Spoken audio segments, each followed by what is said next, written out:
Archie and Wingard have been good, and the guys a little bit older in Ebert and Renouf and McCarthy have certainly fitted in really well.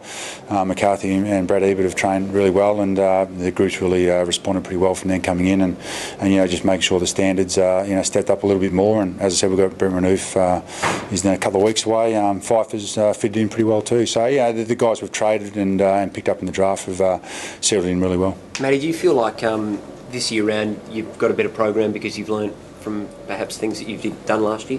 Yeah, to an extent. We were certainly focused on making sure we could have the majority of our squad available when we started back in October, and that meant we had to put a few guys out for surgery. But definitely the season we had, we've all wanted to get better from it, and to the players' credit, they've started off the last 2.5 months pretty good. It's going to really ramp up now, and another 7 weeks before we start playing NAB Cup. But the health of the group is a lot better than where it was last year, and that's only going to hold us in good stead for the coming season. Oh look, we want to improve, and while that's a basic thing to say, only winning 3 games last year, we've got an onus as a coaching group to make sure every player on our list improves, from Don Cassisi to Danny Butcher, the last guy we drafted. So we've got to make sure every player improves, and if we do that throughout the season, we'll improve with our win-loss record, and we're certainly going to be a lot better than what we were last year.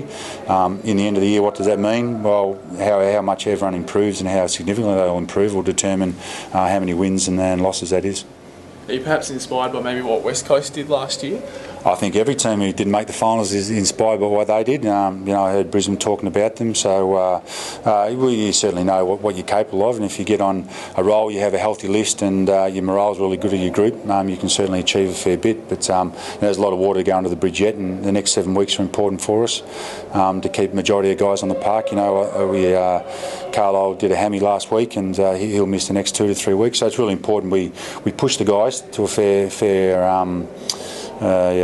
we push them to a fair extent, but the next 7 weeks to make sure we have the majority of the list to choose from for NAB Cup, and come round 1 we've picked the best available 22 that have had a great pre-season.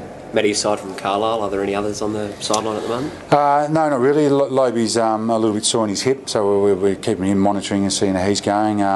But apart from that, that's about it. We've got our 3 long-termers in Newton, Matty Thomas and Renouf, but they're not far away. By the end of January, they'll be doing full training. So, we're to try and balance it up, but try and actually push them to the edge and without losing too many.